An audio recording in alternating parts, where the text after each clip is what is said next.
한 가지는 말씀드릴 수 있는 게 지금 삼성전자 가지고는 땅만 팔아도 이게 주가보다 비싸요. 그러니까 극심한 저평가는 확실한 거예요. 얘네가 가지고 있는 땅이나 기계만 팔아도 이거보다 훨씬 더 비싸요. 보통 이걸 장부가치라고 보통 표현하는데 네. 너무나도 싼 건 맞는 것 같다. 그래서 약간만 어느 정도 신뢰만 찾으면 제가 볼 땐 주가가 올라갈 수 있는 방안은 충분할 거라고 생각을 하고 있어요. 충분히. 저라면 굳이 여기서 팔 건 아닌다라고 생각은 하고 있는데 네. 삼성전자가 안 되려면 전자가 잘하는데도 불구하고 경제가 안 좋거나 아니면 수요가 없어야 되는데 지금 모든 국가들이 기업들이 나서서 삼성전자만 기다리고 있어요. 중요한 건 본인들이 못하고 있다. 그래서 삼성전자에서도 최근에 사과문을 냈고 거기서 두 가지 얘기를 했죠. 우리가 지금 기술의 삼성이 지금 기술이 뒤쳐져 있는 게 맞다라고 얘기를 했고 지금 2등도 아니고 3등이에요. 지금 마이크론 테크놀로지, 하이닉스, 삼성이 있는데 이 셋 중에서 3등이에요. 2등도 아니고 그리고 현격한 3등이에요. 약간의 기술 차이가 확실히 있어서 못 따라가고 있다고 보시면 되고 또 다른 분야가 파운드리라는 분야인데 TSMC라는 회사하고 격차가 너무 벌어졌어요. 이것도 문제가 돼요. 그렇죠? 왜냐하면 TSMC는 지난 분기에 그 분야에서 7조 4천억 흑자를 냈어요. 이익을 냈는데 삼성전자 수조 적자를 냈어요. 2등이면 여기가 7조면 우리는 1조라도 하거나 2조라도 해야 되는 거잖아요. 적자란 얘기는 아예 안 된다는 얘기예요.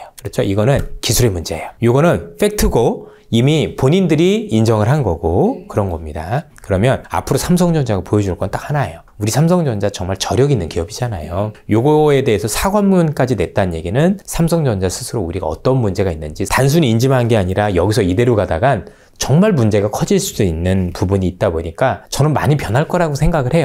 다만 우리가 봐야 될 거는 변하는 걸 증명을 해줘야 될 것 같아요. 일단 인사를 통해서 내가 정말 변할 수 있다 의지를 보여주는 것도 되게 중요하고 두 번째는 변한 이후에 최소한 기술적으로 뭔가 우리가 인정할 만한 이제 드디어 삼성전자도 해냈구나 라는 그런 어떤 성과가 필요해요. 요거 없으면 그 이전까지 제가 볼 때는 의미 있는 결과를 기대하기는 어렵고 최근에 올해 들어서 주가가 무너졌던 건 그 기대가 무너졌기 때문이에요. 삼성전자 못하고 있는 거 아는 사람 다 알고 있었잖아요. 그죠? 전자 못하고 있었지만 그래도 전자가 지속적으로 언론을 통해서 우리가 조만간 할 겁니다. 퀄을 보통 받는다는 얘기를 하는데 품질 테스트에 통과할 겁니다는 얘기를 1년 내내 했는데 무산이 됐단 말이에요. 그리고 실제 나중에 뜯어보니 야 이게 단순히 안 되는 수준이 아니라 너무 심각하게 기술 격차가 있었다라는 걸 시장에서 인지해서 전자에 대한 신뢰가 무너졌던 게 제일 큰 거니까 야 얘네들 안 되겠네. 말만 뻔들어하게 맨날 뭐 2000 몇 년도에 1등 한다라고 하는데 지금 1등은커녕 지금 1등에서 쭉 밀려가지고 지금 꼴찌하고 있는데 1등 한다고 그걸 누가 믿어요. 여기서 해줘야 될 거는 내가 지금 3등인데 2등부터 먼저 올라갈 거고 이렇게 해야 되는 게 정상인 거지 갑자기 3등에서 그것도 현격감 3등이면서 1등 간다고 하면 누가 믿느냐는 얘기죠. 그렇죠?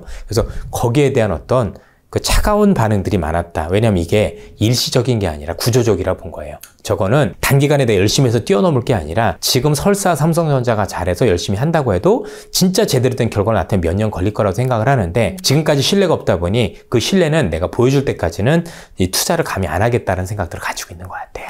전자는 저는 많이 변해야 된다고 생각을 해요.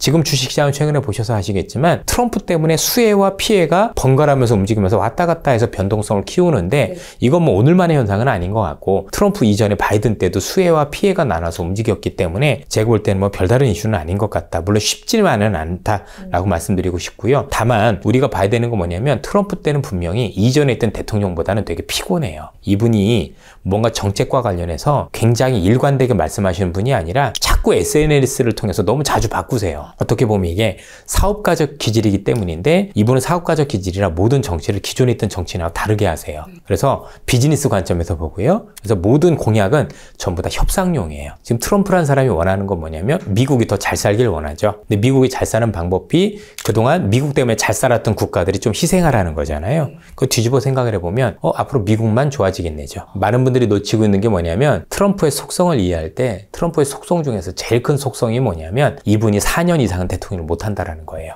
미국은 원래 8년까지도 하게 돼 있지만 이분은 한 번 했기 때문에 또 한 번이 불가능해요. 문제는 뭐냐면 이분이 추진하고 있는 목표를 온전하게 달성하려면 4년 동안 힘이 유지가 돼야 돼요. 정권 힘이. 중간에 레임덕이 생기면 안 돼요. 그런데 미국은 2년마다 국회의원 선거를 다시 해요. 그걸 중간 선거라고 부르거든요. 지금 물가를 못 잡으면 중간 선거에서 패배하게 돼요. 그러면 트럼프는 2년짜리 대통령으로 끝나는 거예요.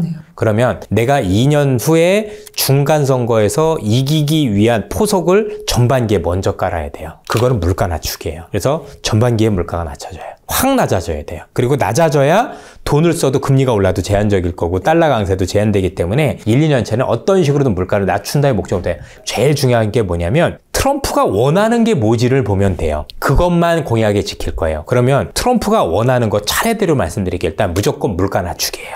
우리가 기존에 했던 바이든이 물가 때문에 떨어진 거거든요. 물가를 못 잡았기 때문에. 그래서 여기서 트럼프가 물가 높이면 트럼프는 무조건 끝장이에요. 공약 중에서 상당 부분은 이 목적을 이루기 위한 수단인 거예요. 근데 목적은 이 네 가지예요. 이 목적을 위해서 조건들을 나열해 보면 돼요. 물가를 낮추긴 조건이 뭐지? 미국이 제조업 강국이 되는 조건이 뭐지? 이 조건에 맞춰서 보면은 이 공약들 중에서 이 조건에 맞지 않는 공약들이 있어요. 그거는 협상용이라고 판단하시면 되는 거예요. 근데 많은 분들은 수단에 속고 있어요. 목표를 이루기 위한 수단은 언제든지 바뀔 수 있는 아까 얘기했던 비즈니스용인데 속아요. 근데 이게 트럼프가 원하는 바예요. 트럼프는 본인이 쓴 거래 기술이라는 책을 통해서 또는 불구가 된 미국이나 여러 가지 얘기를 통해서 이런 얘기를 직접적으로 해요. 여러 가지 목표가 있는데 나는 상대방과 거래를 할 때 일단 크게 부른다. 그러니까 내가 50을 얻어내고 싶으면 100을 불러요. 100을 부른다. 그죠? 그 다음에 내가 강해 보여야 돼요. 그러기 위해서 불확실하게 행동하는 거예요. 그러니까 일관되게 행동하는 게 아니라 이럴 수도 있고 저럴 수도 있어가지고 좀 잡지 못하게 하는 부분이 있고, 그죠? 그리고 가장 큰 건 언론을 활용을 많이 한다는 얘기를 해요. 특히 언론의 특장점을 이용하는 거죠. 언론은 항상 자극적인 거에 목이 말라 있다 보니까 자극적인 걸 거짓말인데 던져주는 거예요. 그걸 던져주면 언론은 그걸 부풀리겠죠? 그러면 협상을 당하는 쪽 입장에서는 그걸 보고 겁을 먹을 거잖아요. 겁먹는 사람은 뭔가 자꾸 줄 준비부터 해요. 야, 트럼프가 줄 거니까 요 얘기는 그냥 얘기하는 게 아니라 트럼프가 본인이 쓴 책에 내가 이렇게 한다라고 얘기를 하는데도 불구하고 제가 보기엔 많은 방송에서 트럼프를 얘기하신 분들 중에는 트럼프에 대한 공약을 너무 충실히 말씀을 해주시는 것 같아요. 이해는 되는데 그게 트럼프가 원하는 바예요. 니들 겁먹으라라고. 근데 트럼프라는 사람에 대해서 고민을 하고 이 사람이 어떤 비즈니스 특성 가지는지 알면 이걸 걸러서 얘기할 수 있어요. 여러분들 이거는 진짜 이건 아니니까 너무 겁먹지 마세요. 이 부분에 대해서 우리가 긴장해야 돼 이렇게 얘기했는데 그런 게 없는 게 아쉽고 많은 분들이 지금 트럼프가 원하는 대로 지금 길을 터주고 있는 게 저는 많은 아쉬움이라고 봐요. 그래서 절반은 이행을 못해요. 그리고 여러분들께서 보셔야 될 거는 이행을 하느냐 안 하느냐가 중요한 게 아니라 그래서 얘가 진짜 얻고자 하는 목적이 뭐지? 그것만 보셔야 돼요. 이 목적이 뭐지? 근데 이 목적을 달성하려면 분명히 조건이 있을 텐데 앞서도 잠시 설명을 드렸지만 제조업 국가가 되고 싶어요. 제조업 국가 되려면 어떻게 해야 돼요? 일단 달러가 약세여야 돼. 금리도 낮아야 돼. 왜? 그래야 낮은 금리로 투자를 하지. 그리고 트럼프가 이런 얘기도 했잖아요. 내가 돈을 많이 쓰겠다. 돈 많이 쓰려면 국채 많이 찍어야 되잖아요. 국채 많이 찍으면 금리가 낮아야 국채를 찍지. 이자 비용이 없으니까. 근데 금리가 높아진다고요? 금리 높아지면 국채도 못 찍어요. 투자도 안 돼요. 달러 강세니까 미국도 안 돼요. 상반된 거 모르나요? 안 보이나요? 너무나도 쉬운 건데. 그러니까 트럼프 때 금리가 많이 오르고 달러가 초강세로 갈 거라 얘기하는 건 이미 틀린 분석인 거예요. 그렇게 되면 트럼프는 정책이 될 수가 없어요. 목표를 이룰 수도 없고. 그러면 안 되겠죠. 어쨌든 트럼프는 목표를 이루고 싶을 텐데 최소한의 조건이 이거예요.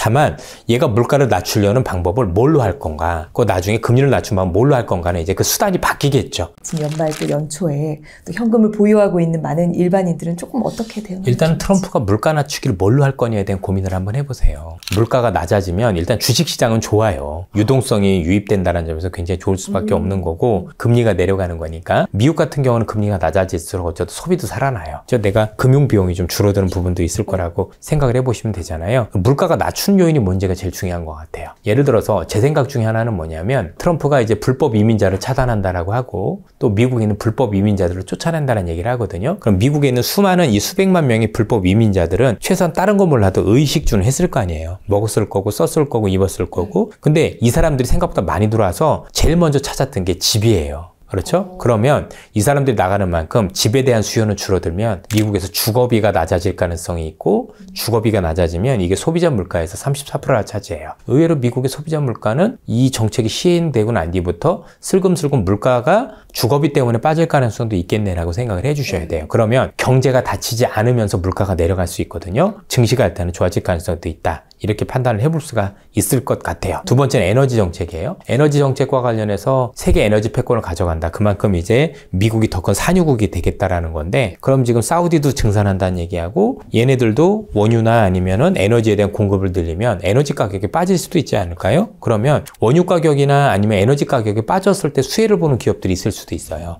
그런 기업들은 굉장히 유망할 수도 있겠죠. 제가 특정 업종을 말씀드릴 수는 없고요. 예, 그런 아이디어를 한번 가져보셔도 좋을 것 같습니다. 오늘도 이렇게 또 귀한 시간 내주셔서 너무 감사드리고요. 이제 연말 또 다들 좀 건강하게 그리고 이제 희망을 가지면서 새해를 시작하고 싶을 것 같은데 우리 월급쟁이 부자들, 시청자분들께 마지막으로 인사를 남겨주시죠. 증권시장이 굉장히 어렵고 경제도 어렵습니다. 그런데 시장은 항상 변화 안에 기회가 있어요. 어렵다라는 건 그 어려운 만큼 그 다음에 새롭게 뭔가 성장할 수 있는 엔진을 찾아가는 과정일 가능성이 되게 높아요. 그래서 통상적으로 항상 모든 큰 기회는 어려울 때 항상 많이 나왔거든요. 그러면 우리가 어렵다는 데 초점을 맞출 게 아니라 어려운 걸 우리가 어떻게 극복을 하지? 그 극복이 정말 긍정적인 쪽으로 방향이 흐르는 부분이 있거든요. 여러분도 아시겠지만 옛날에 2008년인가 그때도 미국이 대통령 쓰러지고 나서 오바마가 될 때도 뭐 신재생 에너지 가지고 한다라고 했을 때 그때부터 지금까지 신재생이 올라온 거잖아요. 그런 것처럼 뭔가 경제 구조가 어려워서 바뀔 때마다 우리한테는 정말 새로운 기회들이 많이 생기는 것 같다. 그럼 지금도 어려운 것 자체가 뭔가 새롭게 태어날 수 있는 기회라고 생각을 하시고 그럼 무엇을 가지고 우리가 좋아지려고 하는지에 대한 기회만 잘 포착하신다라면 이 어려운 과정 속에서도 우리가 월급쟁이를 탈피해서 자본주의 부자들이 될 수 있는 그런 길이 생길 수 있다고 생각을 합니다. 항상 세상을 바꾸는 사람들은요, 된다고 생각하는 사람들의 몫인 거지 안 된다고 생각하는 사람들의 몫은 아니었던 것 같아요. 비록 우리가 그렇게 생각한다고 다 안 될 수도 있겠지만 그 가는 과정 속에서 여러분들이나 저나 꼭 발전할 수 있다고 생각을 하니까 긍정적인 생각을 가지시고 전 열심히 같이 잘 해주셨으면 좋겠습니다. 예. 작년에 사실은 굉장히 또 오해 아닌 오해도 받으시고 그래도 인사이트를 주시고 계신데 좀 아낌없이 주려고 하시는 어떤 이유에 대해서도 좀 알려주시죠. 예. 우선 뭐 지난해 오해가 있었던 거는 좀 너무 아쉬운 게 일단은 제가 틀려서 악플 다신 거는 저는 너무 고맙습니다, 사실. 그렇죠. 그거는 제가 충분히 감당해야 될 몫인 거고요. 저 역시도 많은 실수를 했기 때문에 여러분들의 질책을 달게 받아야 되지 않을까라는 생각은 꾸준히 가지고 있는데 일부 분들이 저에 대해서 무슨 공매도 세력이니 이런 얘기들을 하시는데 저는 태어나서 해본 적도 없지만 제 성격을 보셔야죠. 전 되게 낙천적이에요. 그래서 많은 분들이 오히려 걱정하시는 게 야, 너는 너무 맨날 된다라고만 얘기하는 거 아니냐라고 해서 한 거지 저 성격하고도 다른데 그런 부분이 있었다. 요즘은 이제 그 오해가 많이 풀리기 시작을 했지만 저야 그래도 조금 그래도 버틸 수 있으니까 그렇지만 이게 만약에 정말 착한 사람들인데 만약에 조금 뭐 하면 그 사람들의 인생이 망가질 수도 있는 그런 부분이 있어요. 혼자 하려면 본인 혼자 그렇게 얘기를 하고 남에 대해서 악플을 한다거나 없는 사실을 가지고 전반적으로 그런 호도하는 그런 행위를 하지 않았으면 그건 사기입니다.